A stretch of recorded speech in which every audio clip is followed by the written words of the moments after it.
Hello and welcome to the Bad Movie Beatdown Christmas Special. It's a familiar holiday tale of a prince cursed in the form of a nutcracker and a spell that can only be broken by the love of a young girl. But screw that! It doesn't have enough Nazis in it! There's a reason this version of the Nutcracker is the Untold story. Tchaikovsky's The Nutcracker may be the world's most famous ballet, and because of that it's had numerous film adaptations, managing to withstand the likes of Macaulay Culkin and Barbie, so it really says something that this is the most detested of all of them. The Nutcracker in 3D, or The Nutcracker, The Untold Story if you're watching it flat, because that totally makes it a different movie apparently, is a passion project for Russian director Andrei Konchalovsky, whose long and varied career spans over 6 decades. He even had a brief spell in Hollywood with cult hits like Runaway Train and Tango and Cash, although the latter may not be the best example considering he was fired from that film. Apparently, the genesis of the project goes all the way back to the 1960s, where he was hired as part of an attempted co-production between the USSR, the US, and the UK to adapt the ballet for director Anthony Asquith, who died before it came to fruition. Konchalovsky claims this was in 1969, even though Asquith passed a year before, but he probably just got the year wrong. Konchalovsky's interest in adapting the Nutcracker was revived 2 decades later, but it would take another 15 years before it arrived as this film. Konchalovsky felt the ballet's story was too simple to work as a movie, especially the plot of the second act that he called a bad story, and that the dance wouldn't translate either, and went back to its source material E.T.A. Hoffman's 1816 story The Nutcracker and the Mouse King for inspiration, although it's so loose an adaptation that neither the ballet or the book are credited in the final film. It was Konchalovsky's idea, for example, to change the Mouse King to a Rat King, because he felt that rats had more villainous connotations, and added the film's most controversial element, their fascist totalitarian regime that apparently related to his own experiences of growing up under Soviet rule. Totally appropriate in a seasonal film aimed at small children. This was no small production either. This was a huge $90 million independent film, one of the most expensive ones ever, with elaborate sets and special effects, and it's telling that the first credit is for Venture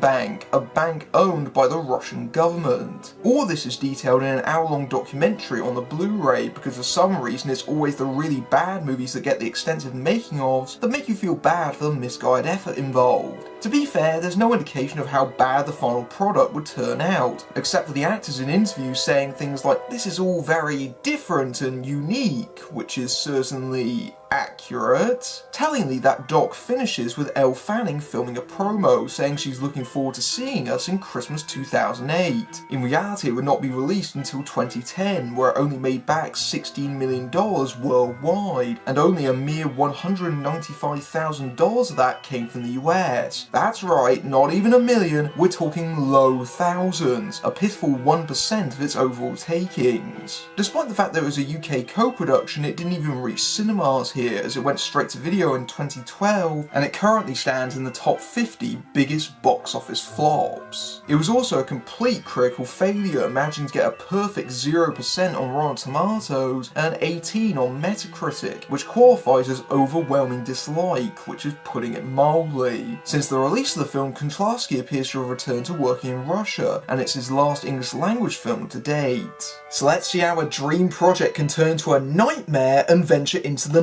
Nutcracker, not in 3D, because while I do have that version, I have nothing to play it on. But don't worry, most of the reviews said that was pretty bad too. So we begin our tale in Vienna in the 1920s on Christmas Eve, and it's clear from this opening shot where all the money on this went. In fact, with a full orchestra belting out Tchaikovsky in a horse-drawn carriage, you could almost mistake this for being a faithful and there's a dumb pratfall for the kids, never mind. We quickly move to the home of Mary, formerly Marie, played by Elle Fanning, who was soon annoyed when her brother Max, formerly Fritz, played by Aaron Michael Drozin, takes her snow fairy decoration off the tree and starts burning it for absolutely no reason. What an absolute brat! What do you do that for? Is he a budding arsonist? Is he gonna burn down the tree next? On his way to visit is their Uncle Albert, played by Nathan Lane with a German accent, and I know what you're thinking. Is that meant to be Einstein? Yep. Why does their uncle happen to be Einstein? I don't know, it makes about as much sense as him talking to the camera. Such a beautiful city, don't you see? But I have the strangest feelings that we are being followed. We are not being followed. Now I'm a little disappointed. Are you talking to us? You're not the narrator, so who are you talking to? And why are you breaking the fourth wall? And for that matter, why are you so disappointed that no one's following you? Because someone clearly is. That's us. I can't stress enough how utterly random that is, or the character of Uncle Albert in general. He's essentially the role of Drosselmeyer, who is there to take care of the children while their mother Louise and father Joseph, played by Yuya Yosuke, Konchowski's real-life spouse, and Richard E. Grant, are going out to a Christmas party which greatly upsets Mary, who wants the family together. You do know they're coming back, right? Will Dr. Freud be at the festivities? I certainly hope not. Oh, I'm sorry, dear, but you missed him. Sigmund Freud was already in the film's opening scene, because apparently if Einstein can be here, so can Freud.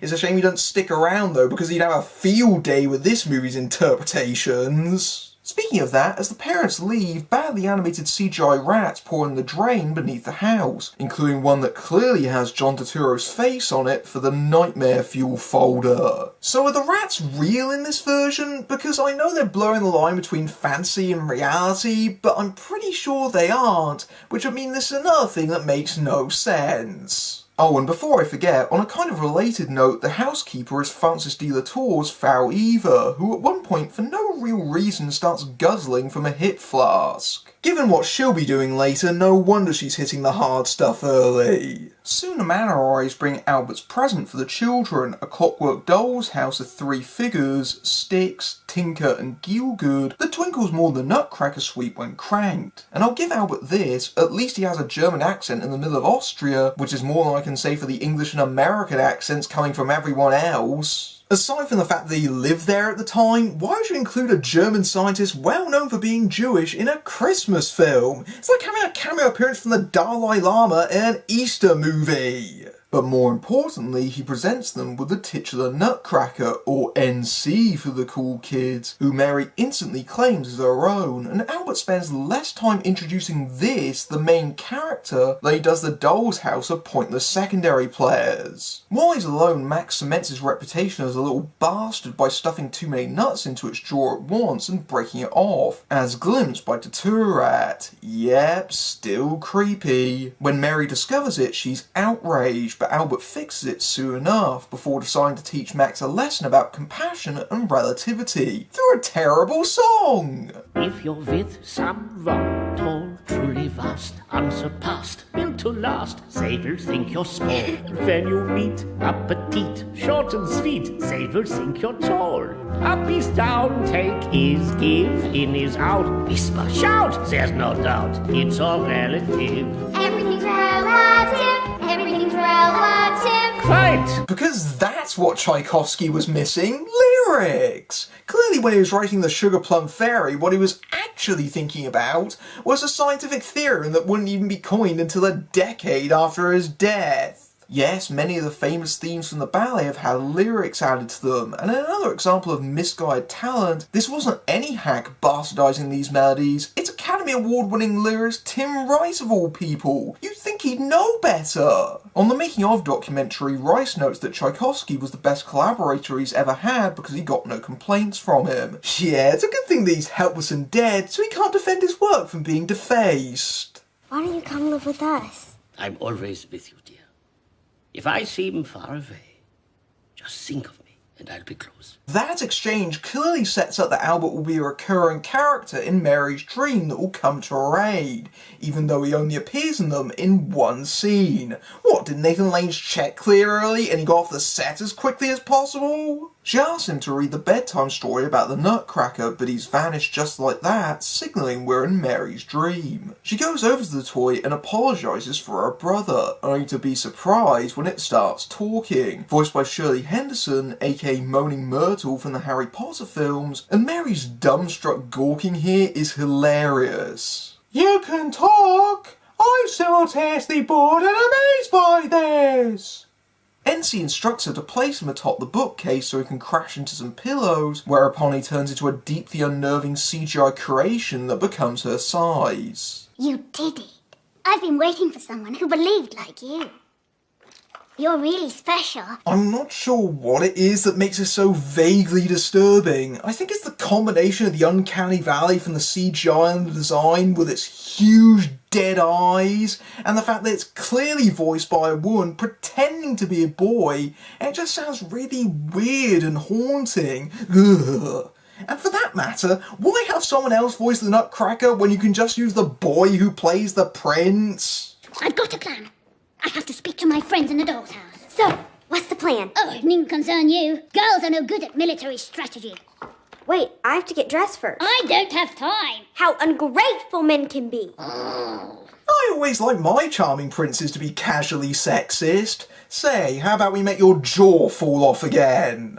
Mary follows NC downstairs into the living room, where she discovers the tree has grown through the roof, and speaking of size, the room gets bigger the further they walk into it. Quite why the audience needed teaching about relativity to grasp that simple concept, I'm not sure. Indeed, it's not just NC, but all the toys that are alive, which is rather unfortunate because the inhabitants of the dollhouse are exceptionally annoying. And in terms of the creepiness factor, Chimpanzee Man Gielgud, played by Peter Elliott and Daniel Peacock and voiced by Alan Cox, and his CGI enhanced expressions is giving NC some serious competition. When they were deciding on what toys to include, why were their choices a drumming Jamaican stereotype and an escapee from the set of Planet of the Apes? Somehow I get the impression that neither of these things were particularly popular in 1920s Vienna. Aside from reintroducing these characters while they're alive, this scene is largely pointless, as NC and Mary ascend a carriage up the tree, which would have far more whimsy about it if it didn't look like a PlayStation 3 cutscene. Oh, and this happens... Merry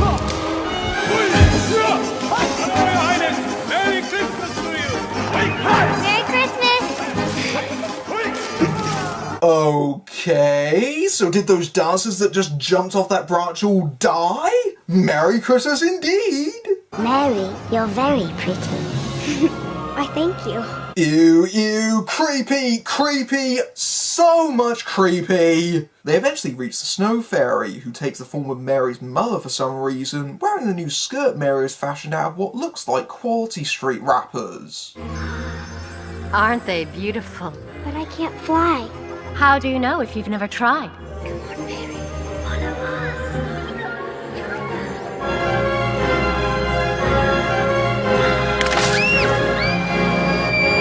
The fact that these ghostly dancers are making calls like, come join us, and don't be afraid, really epitomises how the movie manages to completely miss whimsy straight into sinister. That probably isn't helped by the fact they appear to coax her to fall to her death, but they magically take flight of her and she dances with them in what is obviously meant to be a tribute to the ballet, but feels more like they were obligated to put some random dance sequence in this mishmash and presumably show off their 3D effects. And then it just ends and the movie continues along like it never even happened, as if it was totally pointless. As if that wasn't enough of a cultural bitch slap, the fairy starts singing to Waltz of the Flowers, which has been crowbarred into telling Mary how much of a special snowflake she is. This may sound silly, but why isn't the theme she's singing over the Sugar Plum Fairy, which would actually make sense? It's like the filmmakers decided that people only knew the tunes as opposed to their titles, so who cares what they're actually about? We're gonna sing over them anyway! The fairy tells Mary that NC is not actually a toy and has really been cast under a spell by the Rat Queen, and her touch is enough to break the curse on him, turning him back into a boy, the prince, now played by Charlie Rowe. But nope, that song still isn't over yet, so let's stop the plot for more forced dancing, including some inexplicable geisha ornaments, because apparently this tree was decorated with questionable stereotypes. Oh, and they're being watched by bat rats, who wear large cyberpunk jetpacks that means these vermin apparently hail from the planet Zeist. So, he's alive. We gotta go tell the king.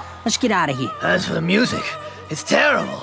Yeah, you got that right, my ratty friend. These songs are absolutely hideous. They ruin some of the most beautifully composed piece of music ever. Even Mary and the prince lose interest in dancing as they climb to the very top of the tree so they can show her his city was taken over by the rats, who burst out of the ground in huge monolithic towers that opened up to reveal rat troops dressed like Nazi stormtroopers. The Rat King is frightened of the sun, so he has to burn everything in his smoke factory, including all the children's toys. just to keep that cloud going. Because hey, nothing says good, clean family Christmas fun like overtly referencing genocide and war atrocities for the kids. And since this is the 1920s, does that mean that Mary is somehow predicting the rise of the Nazis? We move to the prince's smoggy city and the Rat King's headquarters, played by John Turturro as the bastard child of Adolf Hitler and Andy Warhol, in what looks like the lair of a Bond villain, to the point where it even has a shark tank in it. Oh, we'll get to that. There's even a large montage of crying children on the wall, i.e. your sprogs when they're watching this. Yes. So hard-headed, you humans. I always wanted a child-friendly version of the Joker's pencil trick. Nothing like a bit of random sadistic violence to really get you into the festive spirit. And naturally, because this is also a god-awful musical, the king snaps his fingers and a band suddenly appears so he can have a wacky song, because this film's gift to us all is grinding tonal shifts. Decide if we're meant to find him funny or scary movie, otherwise you get horrifying things like this. And the lights go out. The lights go out. Holy shit! He just brutally murdered his pet shark completely out of nowhere! Is this movie intentionally designed to traumatise children? Who thought a good way of climaxing this song would be casual animal slaughter? Don't worry folks, it appears the shark was an animatronic and it was all staged for this number, I think. Try explaining that one to your teary-eyed kids. But here's something to cheer them up. Sorry, too long. Just what Tchaikovsky was always missing, nut shots! I guess someone was taking the Nutcracker a bit literally. The Bat Rats inform their king that the prince is still alive, so he goes to see his mother, the Rat Queen, played by Frances de la Tour as well, because apparently Mary envisions her housekeeper as an evil tyrant? I'm guessing they're going for a Wizard of Oz vibe that confuses things even further. Come to Mama.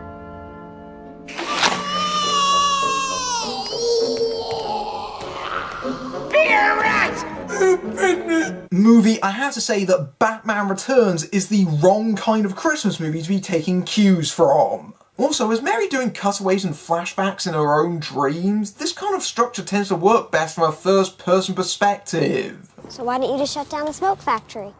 That's it. Fantastic. Maybe some girls are good at military strategy. It never even occurred to him to turn off the smoke factories. No wonder he got overthrown by a bunch of rats. The rats send their robot dogs, that would be scary if they weren't atrocious CGI, to eat through the tree, and the queen drinks some rat juice that restores the spell, making the prince a nutcracker again as it topples over. And I'm pretty sure they reuse some of the falling effects as she falls to her doom, or out of bed in reality. What is with this movie's obsession with making Elle Fanning fall out of the sky? I don't think she's done anything to deserve that. I think this movie is bad enough. Mary wakes up and races downstairs, where she promptly bumps into her returning parents, who are mortified when they discover the tree has been felled as she retrieves NC. When she tells them about her dream the following morning, her dad doesn't believe her, given how little sense this movie makes, not surprising, and tries to take the doll away, but she rushes up to the attic, where it's not just the Nutcracker suite under threat from Tim Rice, as part of Symphony No. 5 is used for the song My Secret World, which is probably the only passable song in the film. The problem with the songs in this film, aside from everything else that I've mentioned, is they're completely superfluous. A good musical number should push the story forward, whereas the ones here stop the plot dead, which makes them feel even more forced and irritating, which is somewhat odd considering that the Nutcracker is meant to be a showcase for music and dance. You know, I have the strangest feeling that something is wrong at Mary's house. I'd better check. Oh, so you don't just randomly break the fourth wall, you're apparently psychic as well. I would love if it cuts to the reverse angle and it showed he was actually speaking to thin air. So Albert pops by, where Joseph says he should no longer visit Mary and take the toys away, as they're worried she lives in a fantasy world, but Albert knows better. What's in your pockets? Pockets. Don't you remember? There was a boy whose pocket contained one special treasure. A precious pebble worth much more than any diamond. But then one day, disaster.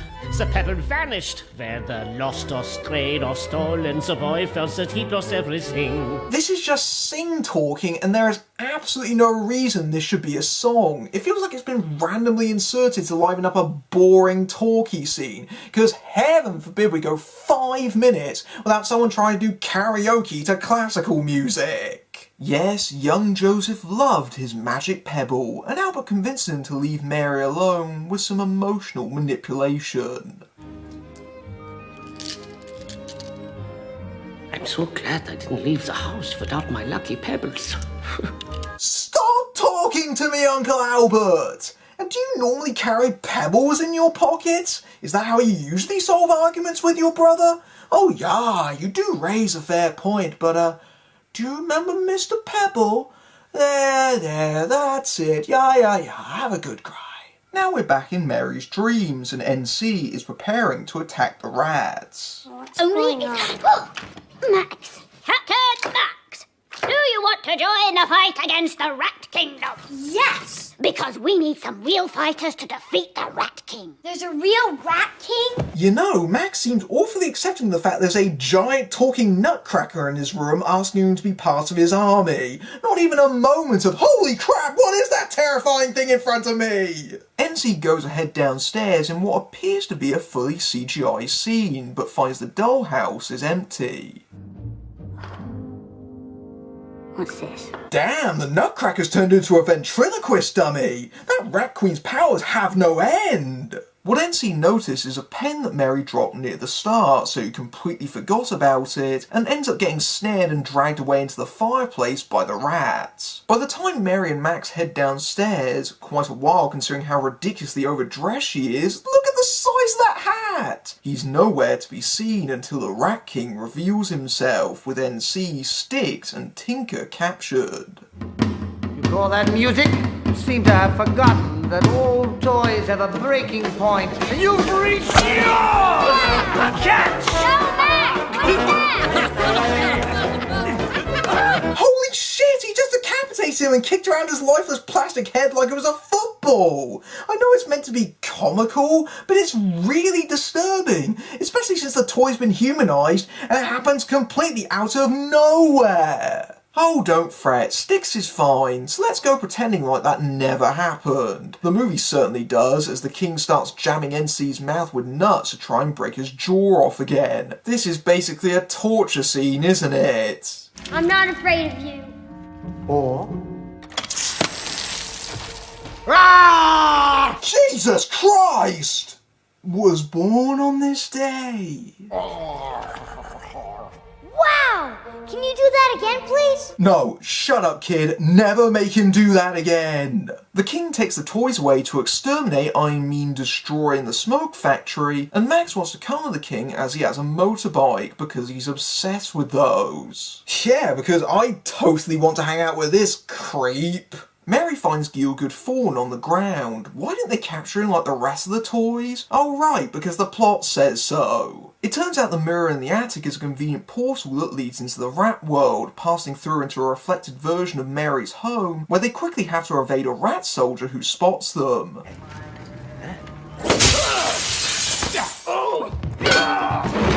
Okay, if Gielgud punched through the mirror, surely his hand would phase through the glass as opposed to shattering it. We literally just established this in the last scene! Good thing he didn't destroy the portal when he did that. It's about here where any resemblance to the Nutcracker completely falls apart, as the rat world is basically Nazi Germany with more rodent puns, right down to SS-style propaganda posters and flyers.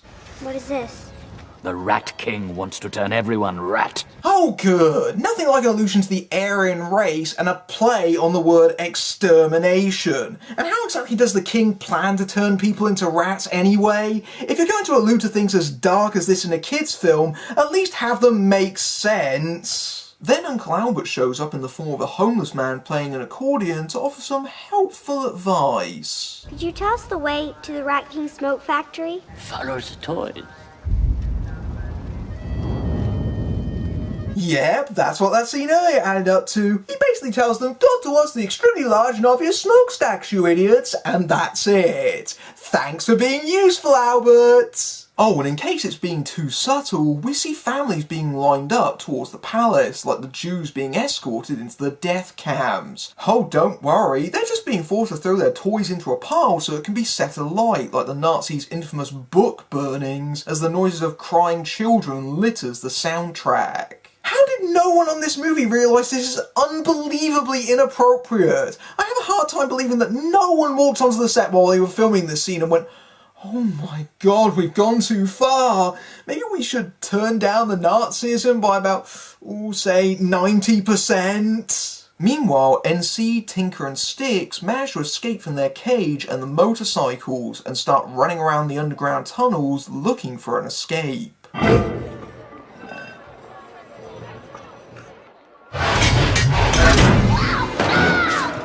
Jump scare in a children's film! Good luck sleeping tonight, kiddies! As the rat dog chases them, NC orders Tinker and Sticks to separate, but takes so long that he wastes a good head start on it, managing to get trapped by his hat trying to jump over a large drop. Spoiler alert, he dies! Yeah, it happens off screen, but that rat dog killed him. Nice to see a reassuring outcome for the youngsters, huh? But just in case you thought all this Holocaust imagery was too heavy, how about we let John Turturro have another wacky song about his tyrannical rule, even stopping to run over to the crowd and start taking photos of children's crying faces. This is getting sadistic now! The king invites Max to help destroy the toys, but he cries and refuses, so the king takes him prisoner instead. They seem to have given up adapting the Nutcracker and instead going for the Lion, the Witch and the Wardrobe, as Max is basically Edmund, and given the film version of that came out roughly around the same time, that's probably not a coincidence. Mary follows the toys and dives down into the hole they're being dumped, leading her inside the smoke factory, basically a labour camp powering a giant toy-burning furnace. Good grief, this is almost beyond repulsive now. She soon discovers Tinker and Sticks hiding in a toy pile as NC's lifeless wooden body is dragged up to be incinerated. Oh, and in case you hadn't noticed, NC's leg has been ripped off, which has some rather horrifying implications considering that's meant to be a small boy. Using the toys to do another distraction with what else? A terrible musical number, Mary climbs up and retrieves NC before he's destroyed and puts him back together, but she can't shake him back to life. I can't wake him. Please help me. The last time their power overwhelmed me. It has to be you. What do I have to do? I don't know. I like how the people who show up to help Mary either point out the obvious or offer no assistance whatsoever. Of course, this is a textbook Disney death, and as you might have guessed, Mary's love and her tears not only bring him back to life, but also breaks the spell for good. And when the workers below see their princess alive, begin to revolt. Although given how quickly they seize control, you wonder why they've waited this long to easily overpower the rats.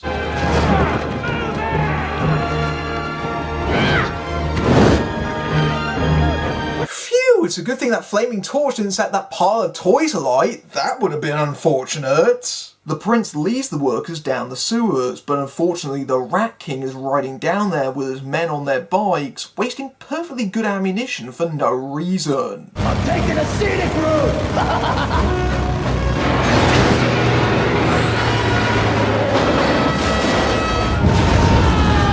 I just realised that we're kind of stupid riding motorcycles when most of us clearly have jetpacks on our backs. As the rats attack the workers in the factory, the prince puts Mary in a lift for safety, only for it to get shot down, and the king proceeds to chew through it and terrorise her. I hope you're saving the last dance for me. Get it? 'Cause it's based on a ballet! Otherwise this line wouldn't make any sense. The prince makes the rats flee because of a high-frequency alarm, but they take Mary, despite the prince and Gielgud briefly grabbing a bike to give chase before they lamely wipe out. The Rat Queen wants to flee, but her son refused. However, Max offers to help her start the helicopter, because who better to trust than your own hostage. Oh, never mind, here comes the Rat King and Mary anyway to start it up, and it turns out to have bird-like talons on it. I think the claws are meant to look like an eagle's, but they just make the helicopter look like a flying chicken. Of course, this is purely so it can attack Gilgud and the prince as they try to rescue Mary, but end up on top of the wrong tower. Oh look, they're not dead, they've simply grabbed onto the bottom of the helicopter. A struggle ensues in the back, and surprisingly no one ends up being electrocuted from the 2 live wire cables the Queen is holding to power it, as it crashes into the toy pile in the square. The Rat King and Queen both turn back into their rodent forms and escape, meaning that the people have effectively reclaimed their freedom, and we finally get another colour other than grey. As they sing again triumphantly, like they're the cast of Bloody Les Mis, the Snow Fairy shuttles off Mary out of her own dream. You have to go. I'll never be able to repay you. We'll meet again. I promise! Goodbye, Miss Mary! We're gonna miss you! Bye, Mary! Remember us in a couple of years when something called the Nazis rise to power, which is going to be super awkward because your uncle is Jewish. Wake up. Were you dreaming, dear? It's so beautiful. I really want to hear all about it. But it wasn't a dream, it was a place. And you were there, and you were there, and for some reason you weren't there, Richard E. Grant. Albert shows up to meet Mary and introduce her to his neighbour, one Nicholas Charles, a boy who looks exactly like the prince, but prefers to be called NC. What a coincidence! As they skate together under Vienna's giant tree, we thankfully close. The Nutcracker in 3D is such a horrendously misguided calamity that you can't imagine how anyone thought this turkey was a good idea. The Nutcracker in 3D is about as festive as watching your Christmas tree go up in flames. Although you have to admire its sheer scale and ambition, when it's committed to a vision as bleak and ugly as this one, it's hard to compliment them for it. The fact the enemy rodents are essentially Nazis is unbelievably distasteful in what is supposed to be a light festive fantasy, deliberately evoking imagery of genocide and war that is frankly rather offensive. Tonally, the film is all over the place, including a hammy John Turturro in a part that makes standing beneath the enemy's scrotum look dignified. And while fairy tales can be scary, the heavy tone, especially in the second half, will simply depress children. Poor Elle Fanning is clearly trying her hardest, and she's easily the best thing in the movie, and its failings are not her fault, while Nathan Lane's Einstein is just baffling. Mostly though, you get the impression that Konchalovsky doesn't really get or understand the Nutcracker or its appeal, considering the huge amount of changes he makes to the material, let alone the fact that he has those woeful songs set to Tchaikovsky's melodies, with Tim Rice's embarrassingly corny lyrics that have nothing to do with the themes themselves. If you want to experience the Nutcracker, stick with the ballet and avoid this bizarre mess that's just plain nuts. Until next time, I'm Matthew Buck, beating down bad movies everywhere and wishing you a happy holidays. Take care, everyone.